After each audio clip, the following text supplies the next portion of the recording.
that we are the Lunch Bunch group. Okay. Our speaker tonight is hailed from Florida. I think that's Tampa, Florida there. And Brenda um, asked me to fill in for her. And she said, well, you need to get to know the speaker and this and that. Over 2 hours, hard to find out something out about Patti. I talked to Drusilla, her friend, and she told me that she's a very sweet person. She loved the program Alcohol Anonymous, which helped save and rescue so many lives. And that's about all I needed to know. And then I talked to Miss Patti, and she said, tell them they call me PP. I named her PP, but it's Precious Patti. And she got that name when she was newly in the program Alcohol Anonymous. And one of our elder statements was 38 years sober, sitting over there misquoting the big book, and she got up and started trying to choke him. So that's what she got the name from, Precious Patti. I'll give you Patti L. from Tampa, Florida. Give her a good Columbus Unity Convention welcome. Woo!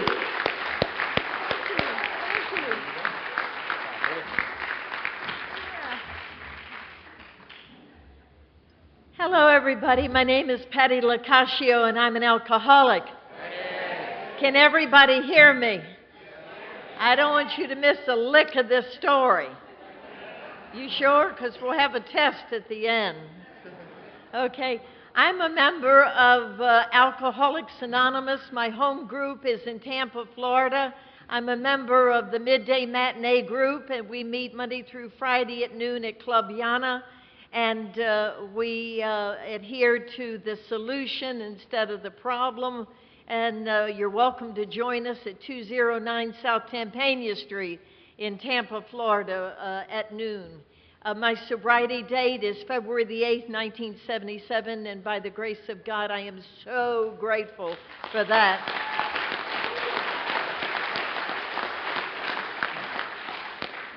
And all of the cops in Hillsborough County thank God every day that I no longer drink.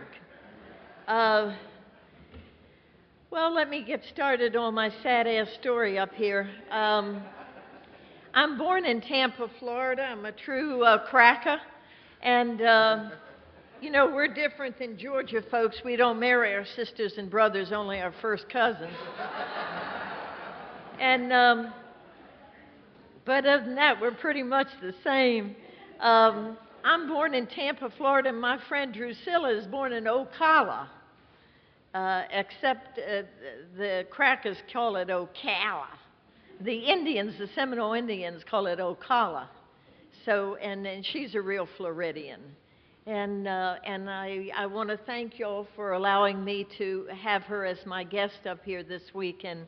And while I've been a little bit under the weather, I really want to thank all of you for being so gracious and loving to Drusilla while I was in the bed recovering today from a seemingly hopeless case of Virginia creeping crud. And so here we go. I was born July 30th, 1936. I was born in a charity ward. There were no doctors. It was a lying-in hospital. And the woman that went in that was my mother didn't come out with me. They gave me to the wrong woman, and they gave me to a Canadian Ojibwa Indian, and she hated white people. And I am Irish, and I'm Ajax white, baby. And she didn't like white people. And this is a tan. Now, I'll get accused of exposing myself to the New York office here any day now. But I tell you, I'm whiter than white. And so she had a disease called alcoholism, and no one in that family could read or write. And the women, as soon as they reach estrus or their menstruation cycle, were put out on the streets to whore. So that was the life that I had to look forward to. And but she would break my bones. She didn't feed me for 8, 9, 10 days at a time. But we never lived indoors, and I never had any clothes or shoes or underpanties or things like that. I had never seen a flush toilet, and I had never seen a bathtub. And she first took to putting cigarettes out on me when I was a little baby, and then she took to breaking my arms and my legs.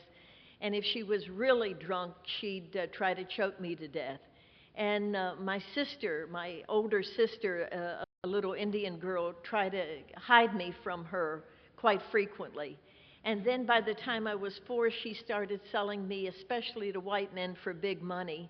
And by the time I was 8, I had syphilis and I was taken away from her.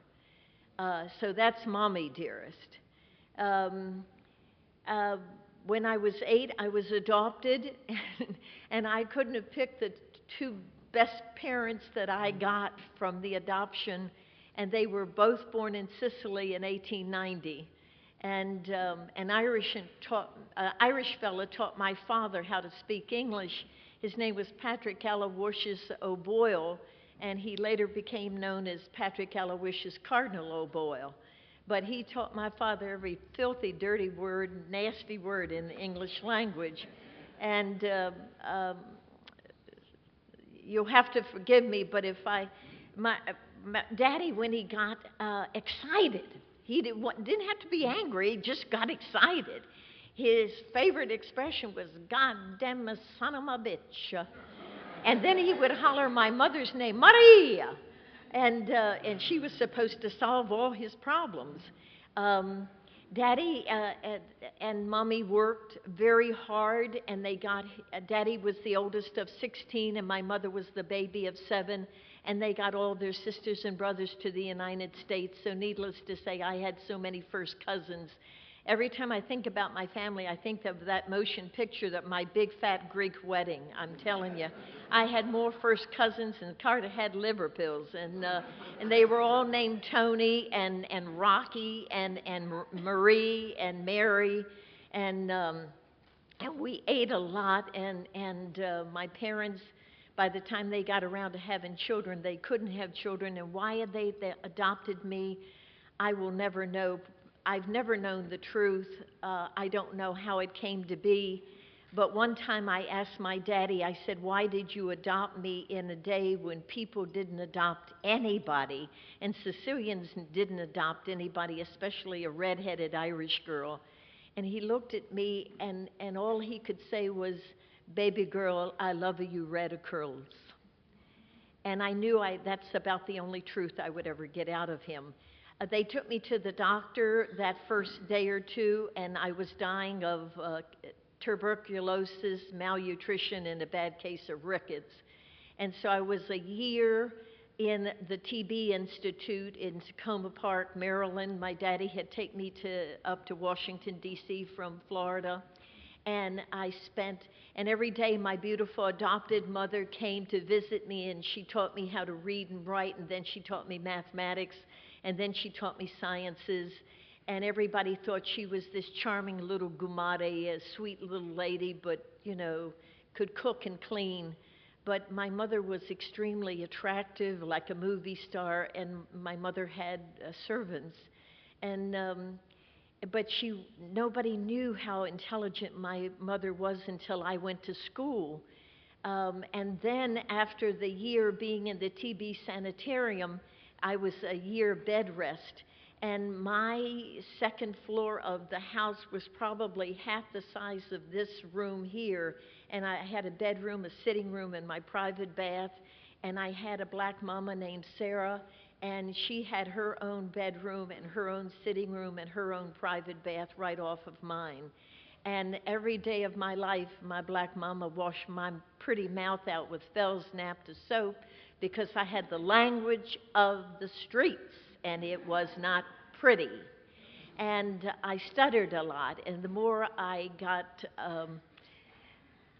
upset or angry or happy, the worse I stuttered. And but I had the language, the vulgarity of the street, and that's all I knew. I didn't know any better, and you can't miss something you've never had until you become aware of it.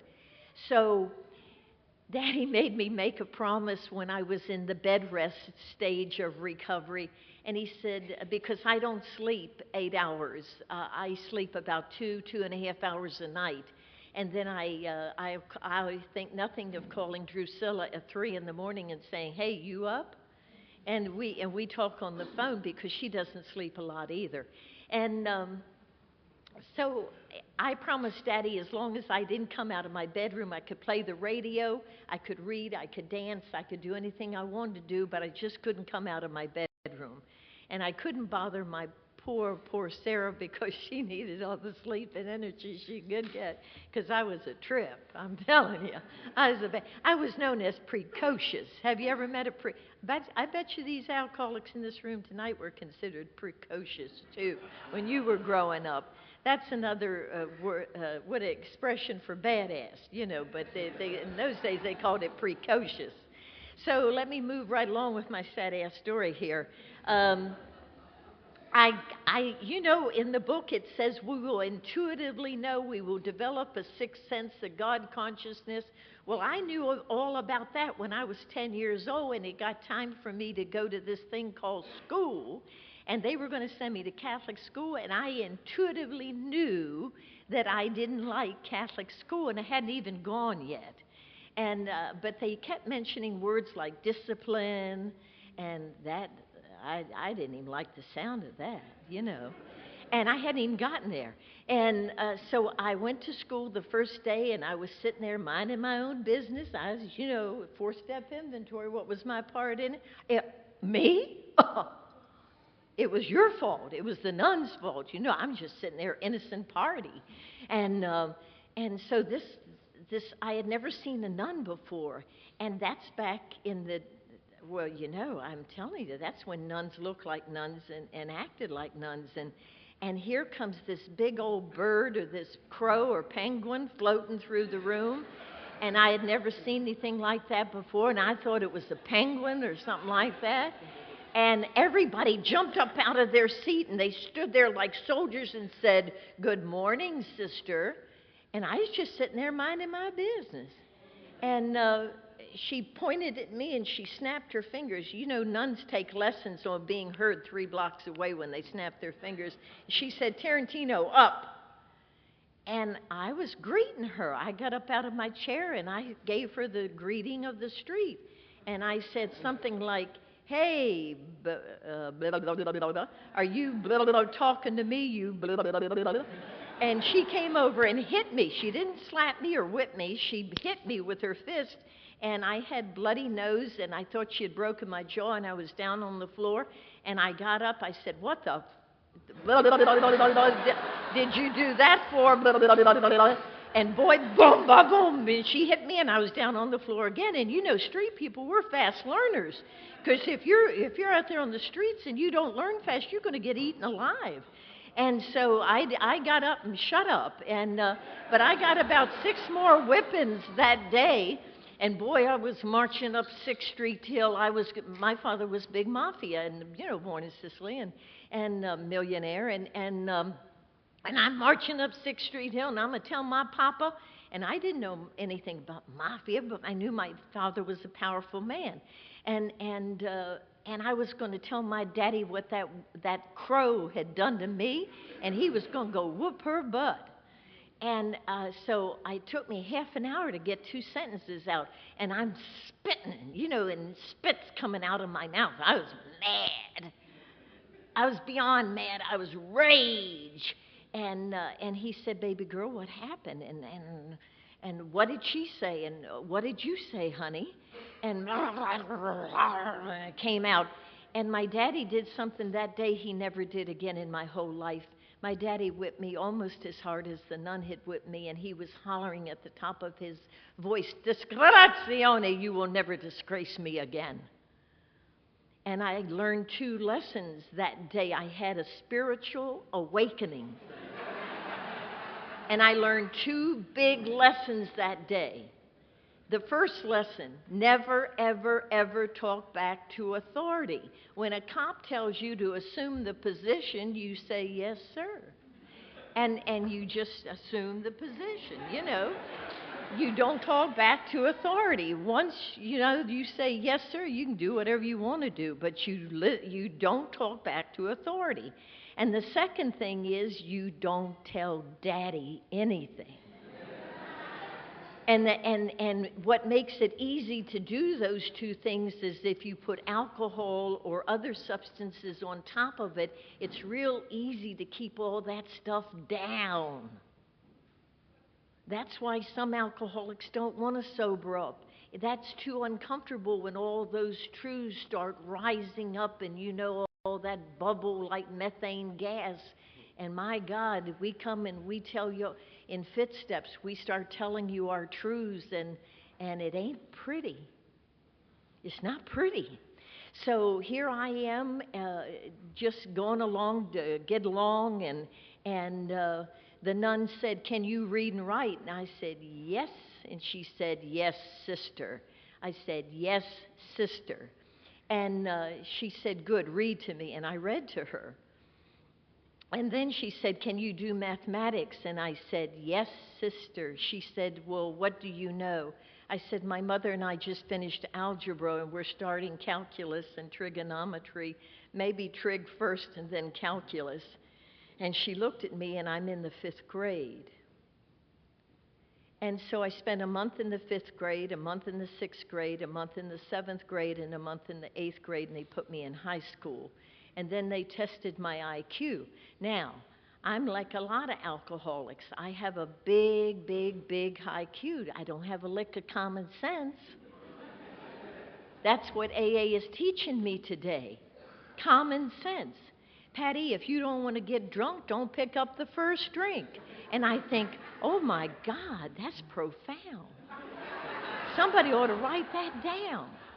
Now, I got to tell you a story about people like me that have big, high IQs. We get dead before we get sober because we are so arrogant. And here's what kills alcoholics. It's not alcohol. What kills alcoholics like me is spiritual arrogance.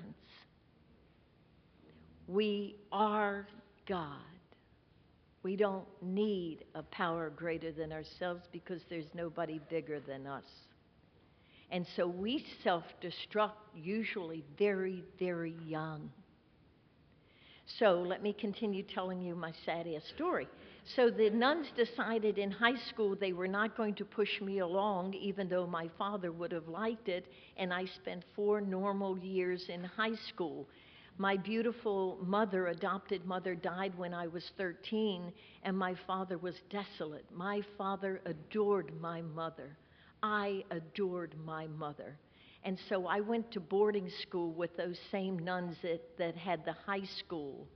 And those nuns that I had were wonderful people. They were the same nuns and priests that are out at Notre Dame University, the Sisters of the Holy Cross. Very wealthy order, very progressive thinking. And I thank the nuns today for teaching me some things that maybe the Catholic Church didn't approve of, but they taught it to me anyway. And those nuns allowed me to read Thoreau and allowed me to read Kierkegaard and even Nietzsche. I love Nietzsche. I love in this seminary in Chicago, it says, God is dead, Nietzsche. And underneath of it, God put, Nietzsche is dead, God. And I love that. And so I graduated high school when I was 15 years old, and I said, "Papa, I want to go to university, and I want to be an attorney, and I want to be the first female Supreme Court justice in the United States of America." My father laughed at me. He said, "Baby girl," he said, "Sicilian women don't go to university. You go sit in the kitchen, drink a little anisette, and make babies." Now, I like to make babies, don't get me wrong.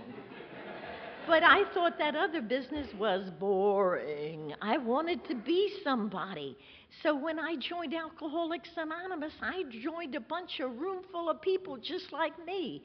They only wanted 2 things, this man and this man, these 2 beautiful women. They want 2 things out of life. And they know what it is. They want to be loved and they want to be important, at least to one other human being, but they want to be important. That's what all of us have ever wanted, to be loved and to feel important. And that's what I wanted. And according to Pop, I was never going to get that. So I tried working for the U.S. State Department, and I lasted there 6 months, and I was coming home later and later, and Daddy kept saying things like, "Hey, baby girl, you drink too much. You drink too much." And mafia people don't like people who are alcoholics and dope fiends. We talk too much when we get enough alcohol in us. And you can't be a talker when you're in the family business.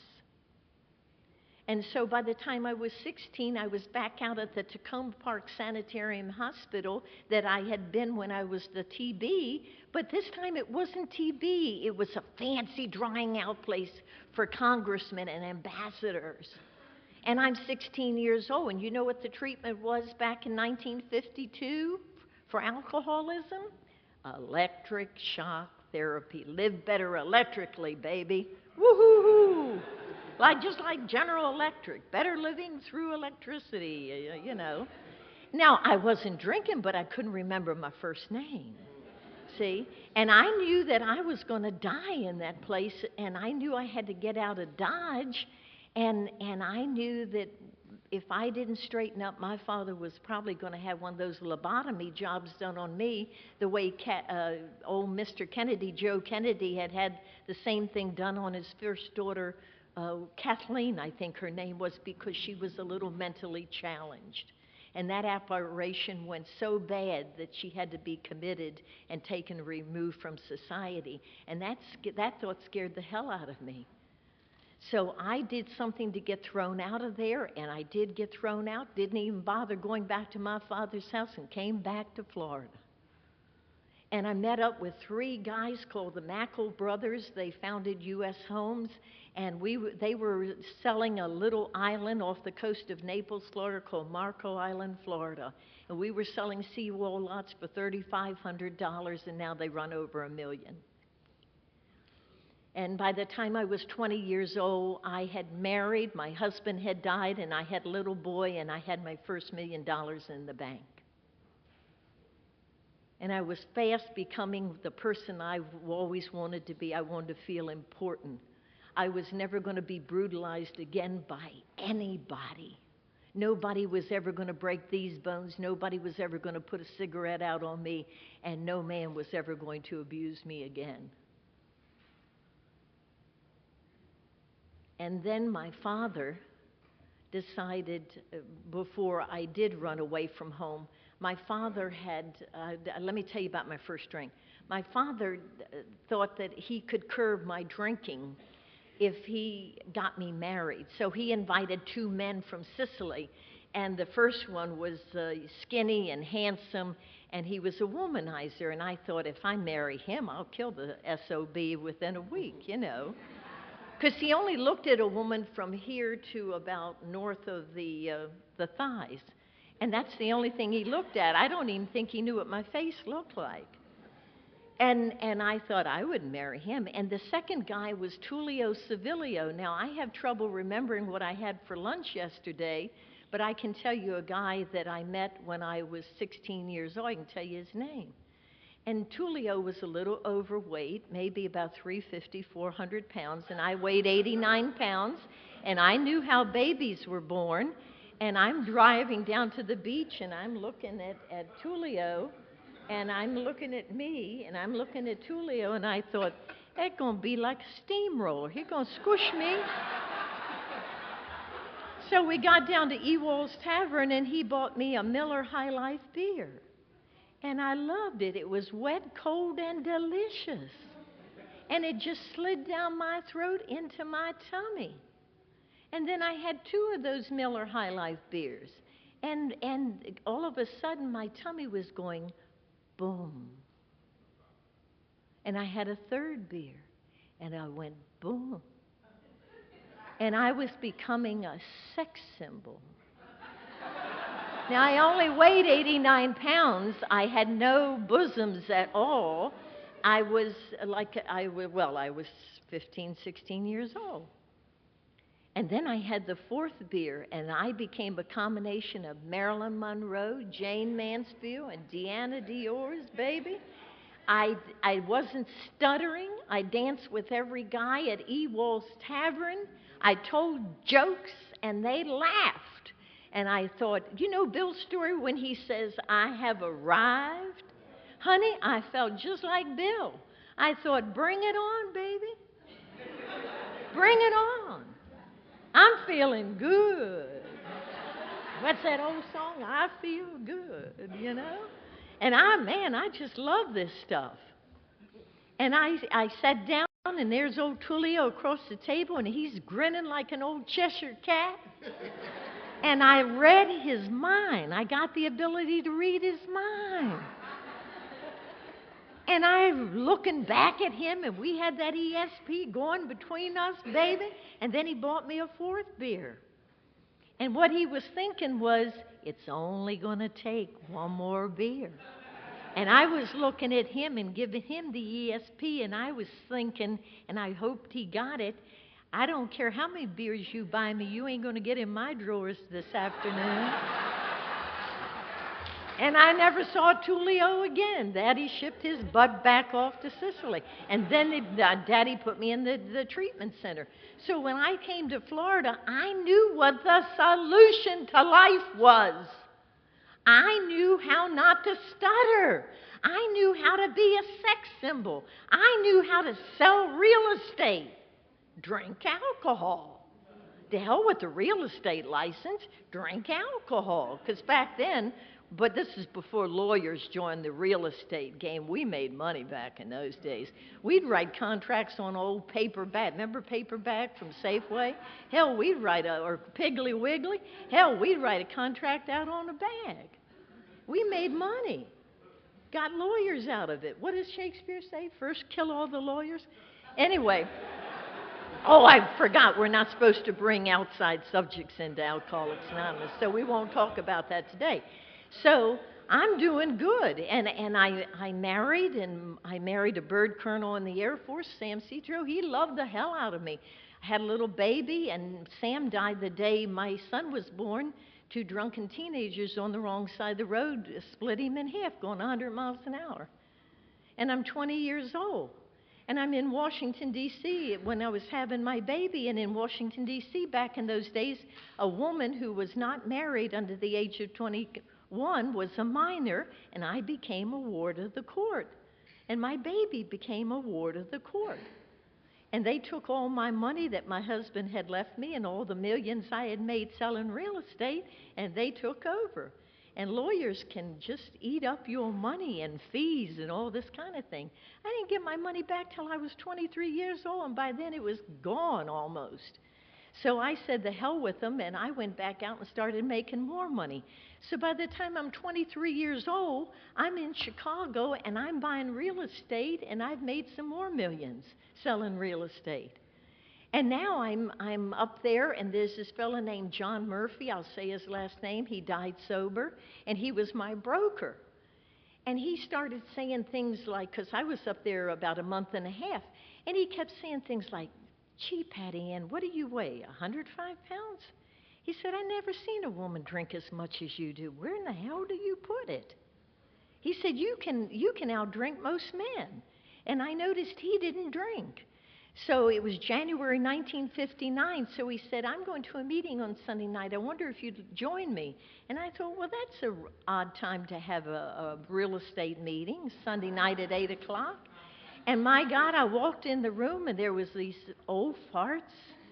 And John was the youngest. He was 50 years old. And one of them looked like he'd been dead 3 days, and they forgot to bury his butt. And they were a motley-looking crew. They didn't smell too good, but they didn't look too good either. And my God, I was at an Alcoholics Anonymous meeting. This was January 1959. And they were trying to convince me that I was an alcoholic and that my life was unmanageable. Now, by that point, I had freely admitted to anybody who would listen to me. They'd say, boy, you drink a lot. I'd say, yeah, I'm an alcoholic. I knew it. What's the big deal? But these cats were trying to convince me my life's unmanageable. And here I'm young, pretty, rich, and intelligent. And these cats at these meetings couldn't rub two nickels together, and they were like Looney Tunes, baby. They couldn't put a thought together. And they're trying to convince me my life's unmanageable. And I thought to myself, I'm glad they got this A&A. These boys need it. They need all the help they can get. They were in trouble. And so I left there, and John said, I hope you're not angry with me, but Patti Ann, you drink a lot. And I said, No offense taken. And he said, You're not going to fire me as your broker? I said, Nah. I said, You want to go have a drink? And he was my broker. Now I kept going to AA. And I bet you'll never guess why. This is a program. Shh, Drusilla. This is a program. Put the muzzle on, baby. This is a program of attraction. This is a program of attraction. And this was the first time this woman in a long, long time had been in a room full of men that didn't want anything out of me except my highest good.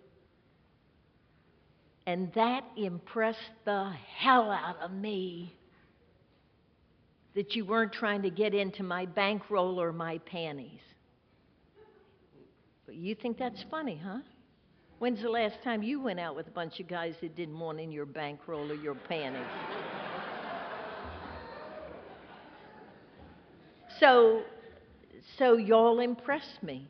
Now, that was January 1959, and this is what, May the 23rd, 2015, and to date, no man of Alcoholics Anonymous has ever betrayed the trust of Alcoholics Anonymous to this female. And I thank you, men, because had you have broken the trust, I would be dead right a long, long, long time ago. So I honor you. I don't like it that you guys have the bad reputation of being damn snakes when there are just as many snakeettes in Alcoholics Anonymous as there are snakes.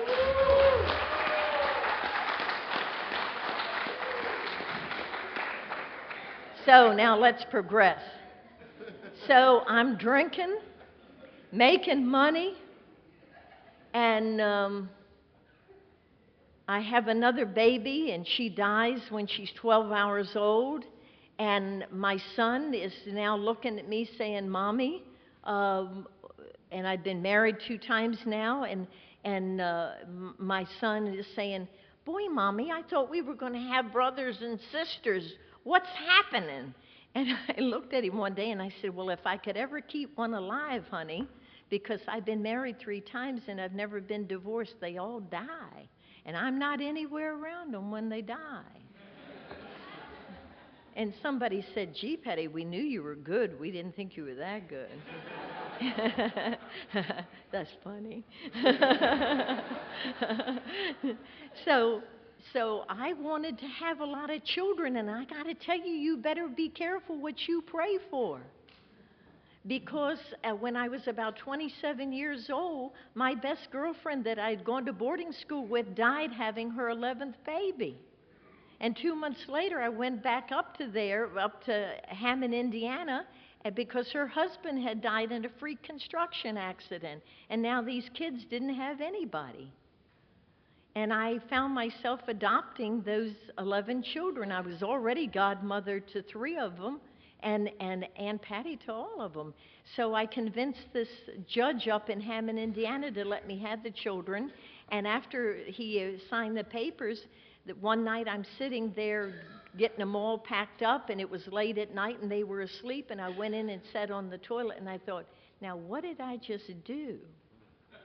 Because I had gone from being a single woman with 1 child to now 12 children from 10 and a half to 2 months. So I gathered all the children together and I said, You know, Mommy doesn't know what she's doing. And they said, Yeah, we know. And I said, But here, I tell you what, we got plan A. And if plan A doesn't work, we have plan B. And the little kids were saying, Come on, plan A. Come on, plan B.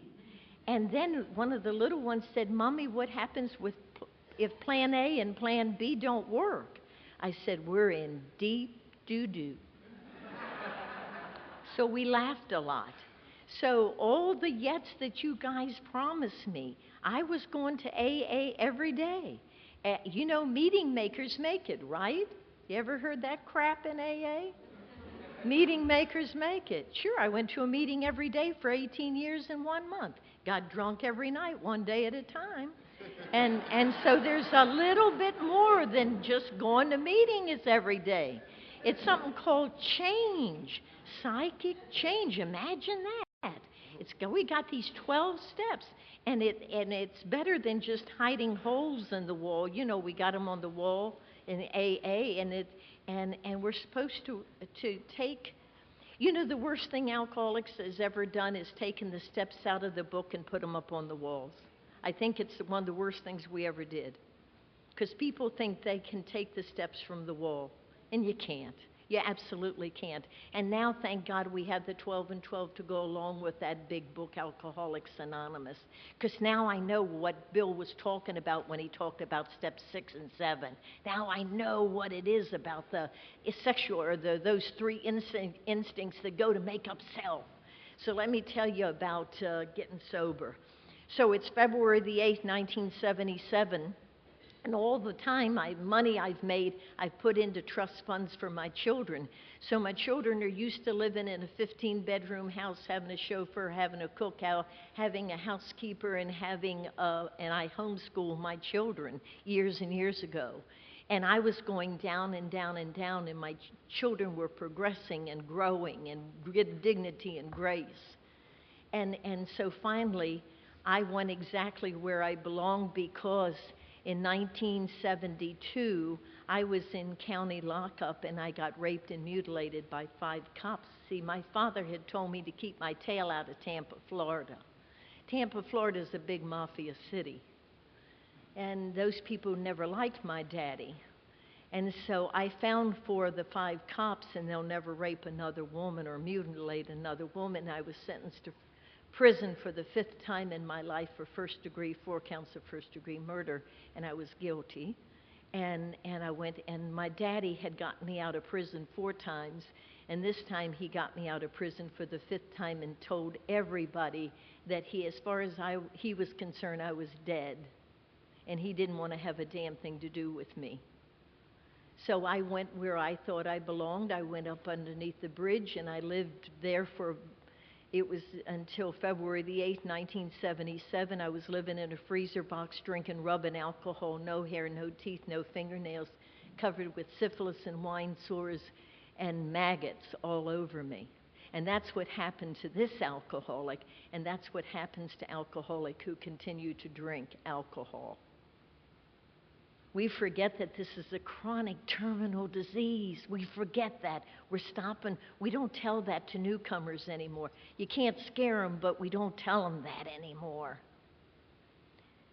And on February the 8th, 1977, I came to, and something happened. The gift of desperation set in, and I finally got step 0. You know what step 0 is? May I say one cuss word? This shit's gotta stop. That's step 0. This poop's gotta stop. And so I said to the God of AAs, I said, I don't want to live this way anymore. And then I finally admitted the truth. And I said out loud to God, but I don't know how to live any other way. And then I shouted out to the heavens, you gotta help me. Not please, you gotta help me. And God answered my prayer. And they found me crawling from Eloise, Florida, about a distance of about 35 miles away. I was crawling down the 7th floor corridor of Lakeland General Hospital, where they had held AA meetings on a regular basis for years. And this guy named not John Murphy, Bob Terry, pushed me up against the wall, and he thought he recognized me, and he said, Patti Ann? And he hugged me with all that filth. He hugged me, and he said, welcome back, babe. And I'm in the hospital, and I'm in a coma. My heart had stopped, and I was in a coma. And in that 3 months, they did open heart surgery. I was on kidney dialysis. I had alcohol-induced diabetes. And there was one other thing, but other than that, I was in good health. And then when I was 3 months, I came out of the coma, and I could sit up, and I nodded off a lot, but I was starting to be awake longer and longer and longer. And that's when this 4'11" Nazi, this AA Nazi, 4'11" from Texas. You know, you got to watch Texas women. They're fierce. And she came in, she had the book under her arm, and she walked like a Nazi, and she said, "Congratulations, I'm your new AA sponsor." Now, this spiritual giant, Patti, who had screamed out to the heavens, "You gotta help me." You know what this spiritual, arrogant, crazy woman said to this beautiful Katie Martin Haygood? You know what I said to her? "I don't recall having asked you to be my sponsor." You see what I mean about spiritual arrogance killing alcoholics? She said, "Oh, we don't care. We feel you're too damn sick to pick your sponsor. They've assigned me to be your new God. Congratulations." And then she looked at me and she said, "Are you an alcoholic?" I said, "Yes, ma'am, I am." "Fine. Are you powerless over alcohol, drinking or not drinking?" I said, "Yes, ma'am." She said, "Why?" And I said, "Well, they tell me I haven't had a drink in 3 months, and I still can't get up out of this bed and go make a pee-pee by myself. And I think anybody that hasn't had a drink in 3 months that can't get up and walk to the bathroom and go make pee-pee by yourself, I think your life's pretty unmanageable." And she said, "Congratulations, you've now done step 1. And then she said to me, "Do you believe, or are you even willing to believe, there's a power greater than yourself that can restore you to sanity?" And I said, "Yes, ma'am, I do believe." "Why?" And I said, "I've been sitting in meetings for 18 years in 1 month, and I watch men like these 2 men come in and these 2 beautiful women come in, and they say that because they believe in a power greater than themselves, that one day at a time they don't have to drink. And they're getting their families back, and they're getting jobs, and they're getting their respect, self-respect back, and they're growing, and their eyes are bright and beautiful, and and the women are starting to wear a little nail polish, and they're fixing their hair and putting a little lipstick on, and they're starting to look like human beings again." And they say that it's only because they believe, it's not faith, they believe that there's a power bigger than themselves that is restoring them to sanity. So based on that belief, I choose to believe the same thing can happen to me because you believe. And she said, "Congratulations, we've now done step 2. And then she grabbed my hands. "May I have your hands?" She grabbed my hands. Now, I'm going to clean this part up. And she did my hands, and she said, "Dear God, it's Katie Martin Haygood. Every time I do it my way, I F up. I'm going to do it your way today, God. Amen." She said, "Now it's your turn." And at that moment, I knew that God had sent that crazy woman to save my life. I knew that beyond a shadow of a doubt. And so I said, "Dear God, it's Patti Ann." And then I didn't know what to say. And I knew that if I didn't say it right, that she was going to leave. And I knew I needed her in my life to teach me about God and to teach me about AA. I knew it. And I prayed, dear God, give me a thought, please. Give me the right words. Because she's going to walk out of here, God. Give me the right words. Nothing came. And finally, I just said, dear God, I'm Patti Ann. Ditto! She went back and her eyes got this big. Now, can I cuss one more time? And she said, that's the best goddamn third step prayer I ever heard in my life. She said, I'll be back tomorrow. We'll get started on step 4. And the nurse came running in, and she said, your heart monitor's going, blah, blah, blah, blah, blah, blah, blah. And she said, "Are you okay? You don't have to see her tomorrow." And I said to the nurse, "I think I better see her because I think God sent her to save my life." And the nurse said, "Okay, but if you don't want to see her, we'll prevent her from coming in." And she came back. And finally, I was let go at 6 months, and they sent me home to die. They said, "There's no way we can save your life. You're too far gone."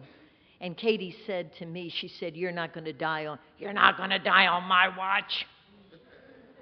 And so she took me to this friend of Ennis Proctor's over in Vero Beach, and he had, this guy was named Dr. von Hilsheimer. He was a medical doctor and a Baptist minister, and he was at Stetson Medical Center in DeLand, Florida. And I was in the hospital for another week, and they ran all kind of tests on me. And he said, "She never, ever goes into alpha sleep. She's in REM sleep for 1 solid week. She's getting ready to burn up. That's what's going to kill her." And so he put me on a regime of trace minerals and vitamin and relaxation therapy. It was just that simple. And he said, "You work the AA on her. I'll work the vitamins and the relaxation therapy. We'll both pray to God and she'll stay alive." And that's what happened. That was God answering my prayers. That was God answering Katie's prayers and Dr. von Hilsheimer's prayers. And based on that, one kept my body alive, and one kept my soul and my spirit alive and active in God.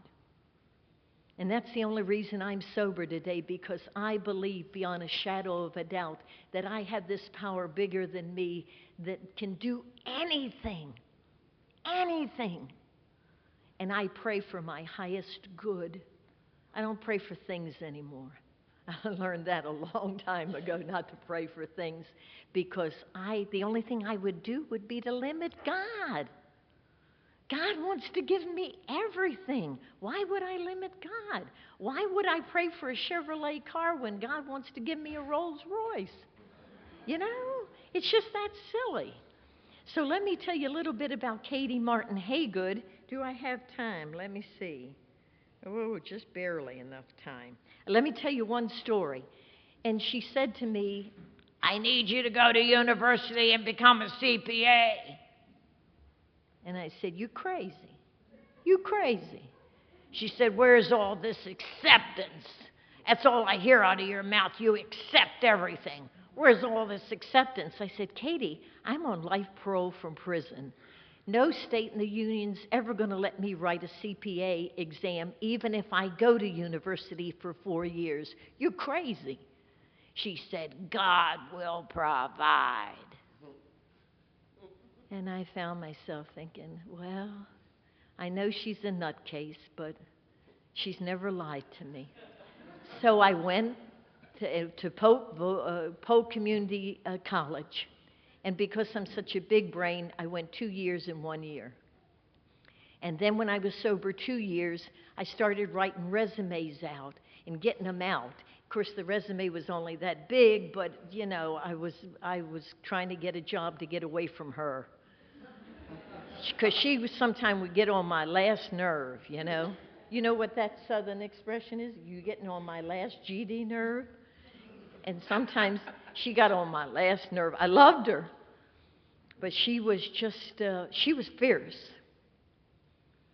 So I sent a resume out, and I got a job offer from Indiana at a steel mill. They wanted females and they wanted minorities, and I had 4 out of the 5 minorities that they were looking for.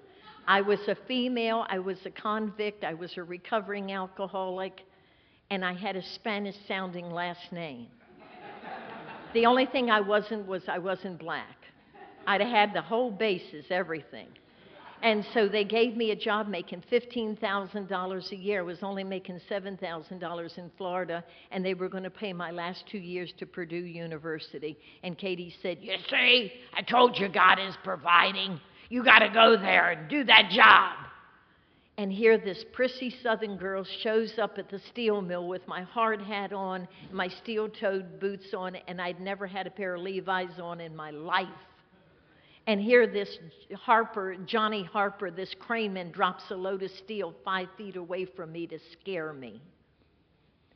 And I stood there with my chin up and my bosoms out, just like Katie told me that every woman should stand with dignity, with their chin up and their bosoms out, and their precious child of God, why don't you start acting like one? And I wasn't going to let that crappy little crayman scare me. Of course, there was urine running down my Levi leg. And I stayed there, and I did good. So 6 months from graduating from Purdue University and being able to write my CPA exam, and I knew that, and I applied to the state of Indiana, and they sent me this letter, but it was like a big joke. You know, you're applying to write your CPA exam and you're on life parole from prison? And so I just knew that it would never happen. And I was resigned. I could get a job as an accounts payable clerk or accounts receivable clerk, and that was okay with me. I could probably make $30,000, $40,000, $50,000 a year, and I still had 6 children at home, and they chose to leave their 15-bedroom mansion and come live with their mommy in Hammond, Indiana, and live in a 2-bedroom, 1-bath house because their mommy was sober now.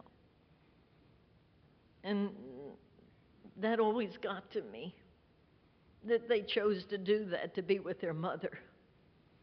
And so I'm at work one day, and my big boss man from the steel mill, he comes down, he says, "Patti Ann, your parole officer's on the phone for you. Did you do something bad?"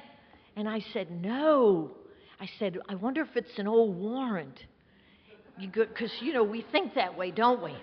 And I went up the stairs into Irv Neltner's office, and my parole officer said, "I don't know what you've done, but 3 governors of 3 states, Virginia, Florida, and Texas, have just signed your pardons. You don't have a criminal record anymore."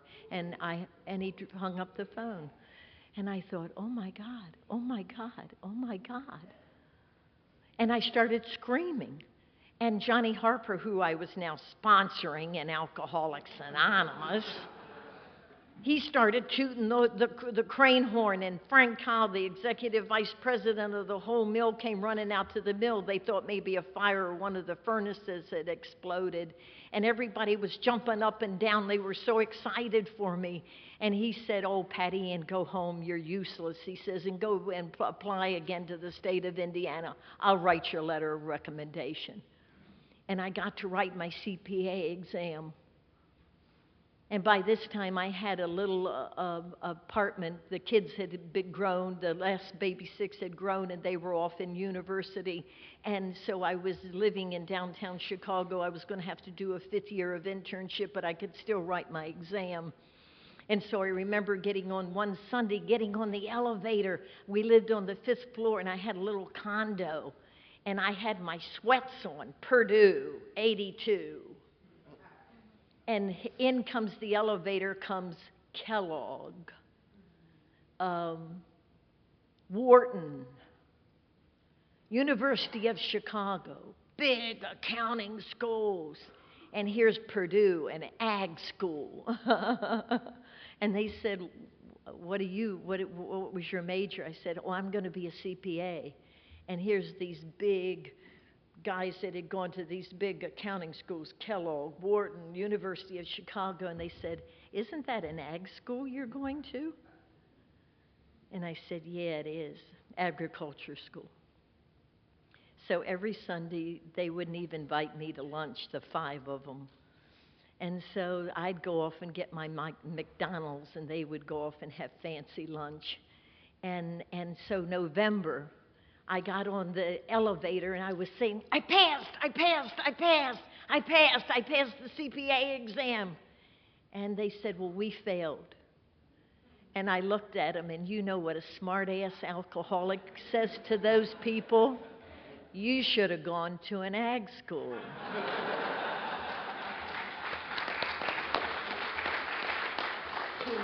So I could tell you about all kind of miracles, but I got to close with this. In the last 5 years, and Drusilla has been so aware of this because she reads that little meditation book every day the same way that I do, and it's called Forgiving and Moving On. And I've learned today, because Sandy Beach, before he died, had been a member of my home group for about 5 years. And he taught me on a daily basis, you accept everything immediately without question. You don't quibble, you accept. It is what it is, Patti. You totally accept it. And just like the third step can have little permanent and lasting effect unless at once followed by an effort to face and be rid of, acceptance doesn't mean a hill of beans unless you immediately go to forgiveness. And forgiveness is not only me forgiving you, but a big part of forgiveness is Patti forgiving Patti. Because God, as I understand, God has already forgiven me. And if I'm going to quit blaming God, then am I bigger than God? No, I got to start forgiving Patti. I had never done that. I had never forgiven me. And I carried all that baggage around, and I didn't have to. And I got so excited when I found out that it was A-okay. It wasn't prissy or stuck up to forgive myself because God had forgiven me. And I got so excited I couldn't stand it. I started going around telling everybody, I forgave myself. God forgave me, now I'm doing it. And I became freer. And it was wonderful. And then the last thing is move on. Accept, forgive, move on, baby. Can't afford to stay in that neighborhood. Badass neighborhood. You move uptown. You really get high-class problems then, you know. Anyway, 38 years, and I haven't even talked about service work. Let me tell you one little story. Do I have time to tell you about first time it became a GSR? Want to hear it?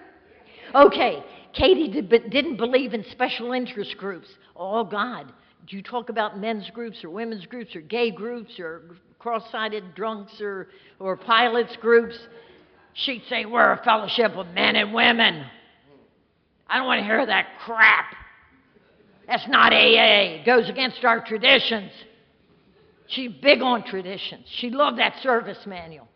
So one day she takes me out. I'm still living in Lakeland, Florida. She takes me out and drops me off at the Wednesday West Side Stag group.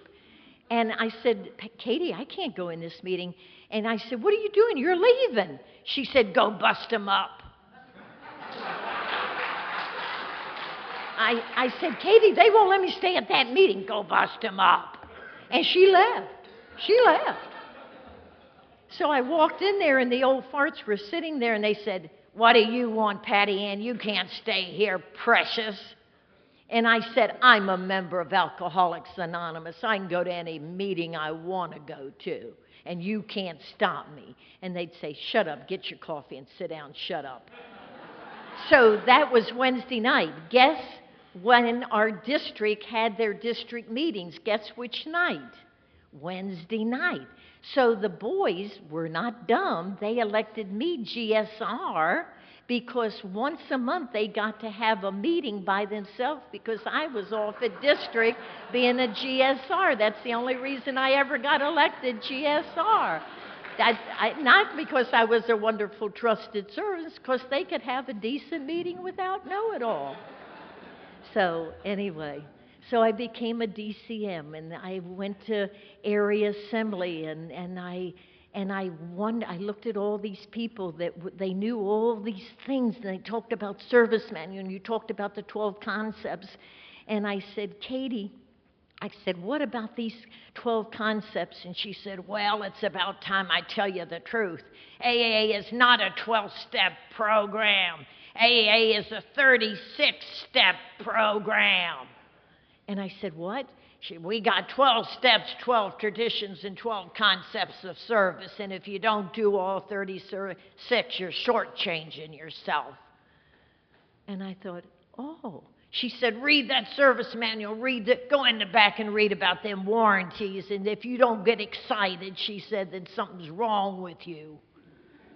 And I started reading the 12 concepts of service, and I got excited. Right of decision. Right of decision. Do you know how much that alone impressed me?